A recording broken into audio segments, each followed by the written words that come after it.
क्रिस्का recording studio Ekangar Sarai. DJ Kundan राज।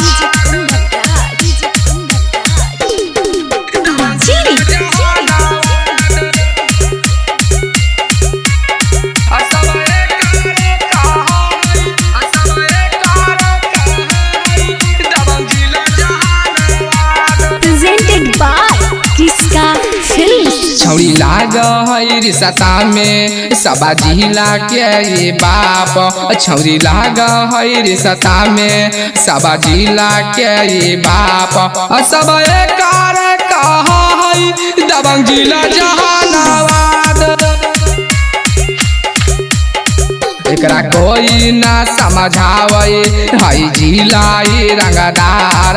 एकरा कोई ना समझावे है जिला रंगदार। सब एकार के कहै दबंग जिला जहानाबाद। सब एकार कहै दबंग जिला जहानाबाद। डीजे कुंदन राज।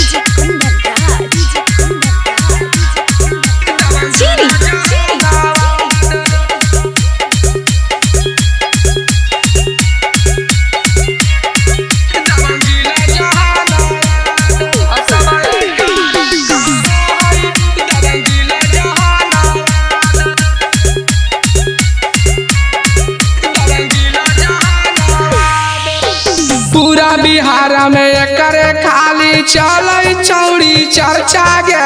निमन निमन गुंडा यहाँ हो जा कई ठंडा गे।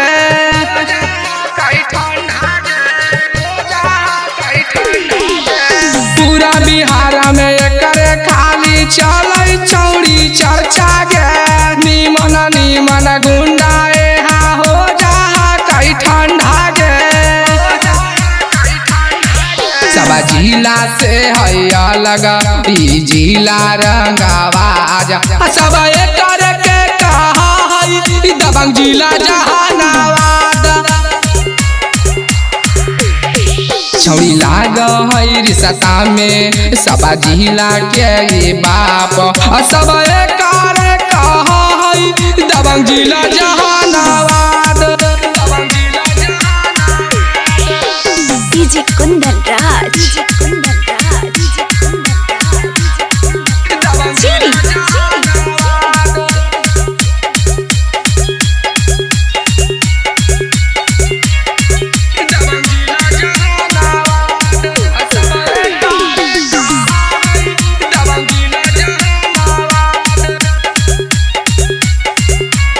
क्रिस्का रिकॉर्डिंग स्टूडियो एकंगर सराय।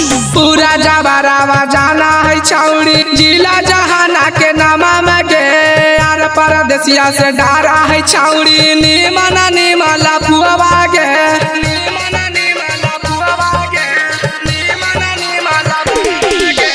पूरा जबरावा जाना है छौरी जिला जहाना के नामा में गे।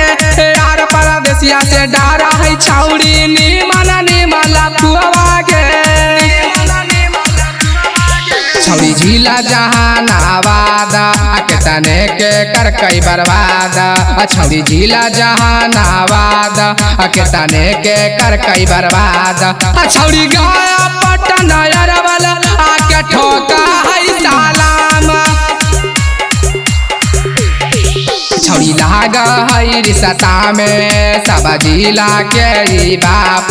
सब एकर के कहा है दबंग जिला जहानाबाद। क्रिस्का रिकॉर्डिंग स्टूडियो एकंगर सराय।